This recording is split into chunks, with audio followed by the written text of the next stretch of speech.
ഇന്നത്തെ എൻ്റെ റെസിപ്പി നല്ല ഒരു ബ്രെഡ് വെച്ചുള്ളൊരു ഡിഷാണ്. അതായത് പെട്ടെന്ന് ഗസ്റ്റൊക്കെ വന്നു കഴിഞ്ഞാൽ നമുക്ക് എളുപ്പത്തിൽ ഉണ്ടാക്കാൻ പറ്റിയൊരു ബ്രെഡ് വെച്ചൊരു അടിപൊളി ഡിഷ്. അപ്പോൾ നമുക്കിതിൻ്റെ ഇൻഗ്രീഡിയൻസ് നോക്കാം. അപ്പോൾ ആദ്യം നമുക്കൊരു ബൗളിലേക്ക് ഒരു 3/4 കപ്പ് കടലപ്പൊടി ഇട്ട് കൊടുക്കാം. കടലപ്പൊടിയിൽ മാത്രമാണ് ആക്കുന്നുണ്ടെങ്കിൽ അത് ഉണ്ടാക്കി അപ്പം തന്നെ കഴിക്കണം, ഇല്ലെങ്കിൽ പിന്നെ അത് സോഫ്റ്റ് ആവും. അതുകൊണ്ടാണ് ഞാനിവിടെ അരിപ്പൊടിയൊക്കെ ചേർക്കുന്നത്. ഇനി നമുക്ക് ഇതിലേക്ക് അരിപ്പൊടി ഇട്ട് കൊടുക്കാം. ഞാനിവിടെ 1/2 കപ്പ് അരിപ്പൊടിയാണ് ഇട്ട് കൊടുക്കുന്നത്. ഇനി നമുക്കിതിലേക്ക് കോൺഫ്ലവറാണ് ഇട്ട് കൊടുക്കേണ്ടത്. ഞാനിവിടെ ഒരു 1/4 കപ്പിൻ്റെ അടുത്ത് ഇട്ട് കൊടുക്കുന്നുണ്ട്.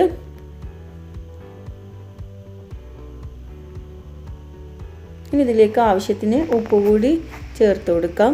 ഉപ്പ് ഇടുമ്പോൾ എപ്പോഴും ആദ്യം കുറച്ചിട്ട് കൊടുത്താൽ മതി, പിന്നെ നോക്കിയിട്ട് ആവശ്യമുണ്ടെങ്കിൽ മാത്രം ഇട്ട് കൊടുക്കാം. ഇനി ഇതിലേക്ക് വെള്ളം ഒഴിച്ച് കൊടുത്ത് നന്നായിട്ട് മിക്സാക്കി എടുക്കാം.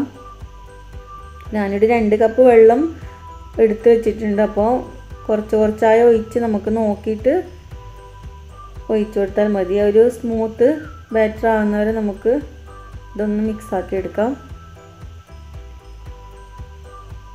ഞാനിവിടെ 2 കപ്പ് ഫുള്ള് ഒഴിച്ചിട്ടുണ്ട്. അപ്പോൾ നിങ്ങൾ നോക്കിയിട്ട് അഡ്ജസ്റ്റ് ചെയ്ത് ഒഴിച്ചാൽ മതി. ഇവിടെ ഒരു പഴംപൊരിയൊക്കെ ഉണ്ടാക്കുന്ന ആ ഒരു പാകമാണ് നമുക്ക് ആവശ്യം. അപ്പോൾ എൻ്റെ മാവിടെ റെഡി ആയിട്ടുണ്ട്.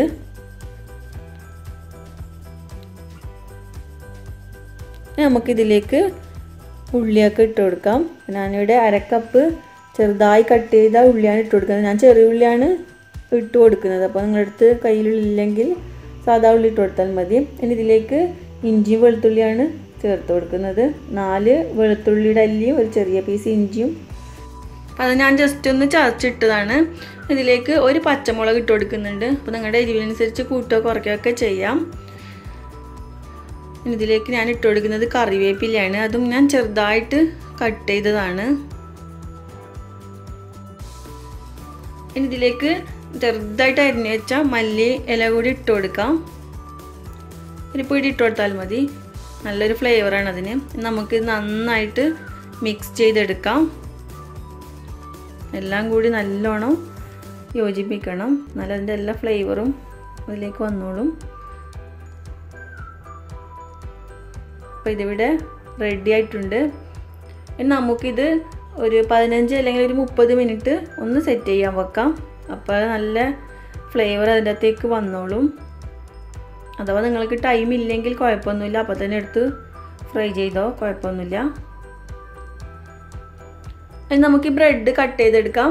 ഞാനിവിടെ ഇതുപോലെയാണ് കട്ട് ചെയ്യുന്നത്. അപ്പോൾ നിങ്ങൾക്ക് എങ്ങനെയാണ് ഇഷ്ടം അതുപോലെ കട്ട് ചെയ്തെടുക്കാം.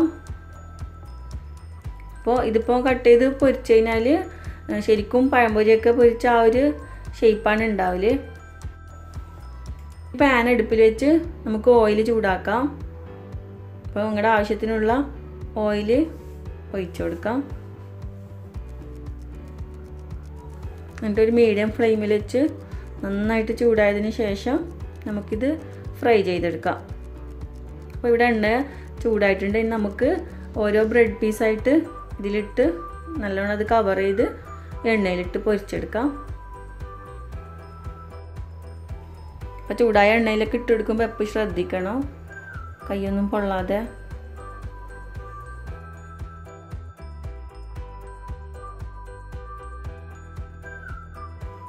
ഒരു ഭാഗം ഫ്രൈ ആയതിനു ശേഷം നമുക്ക് തിരിച്ചിട്ട് മറ്റേ ഭാഗം കൂടി ഫ്രൈ ചെയ്ത് കൊടുക്കാം.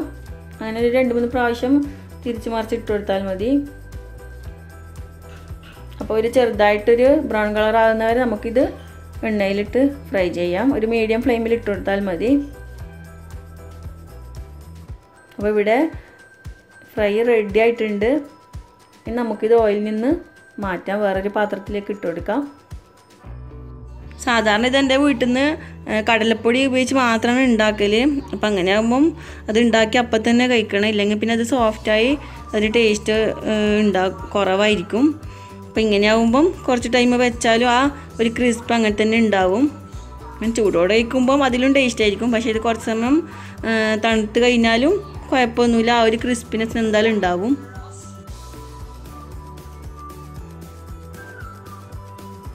അതിനുശേഷം നമുക്ക് ബാക്കിയുള്ള ബ്രെഡ് കൂടി ഇതുപോലെ ഫ്രൈ ചെയ്തെടുക്കാം.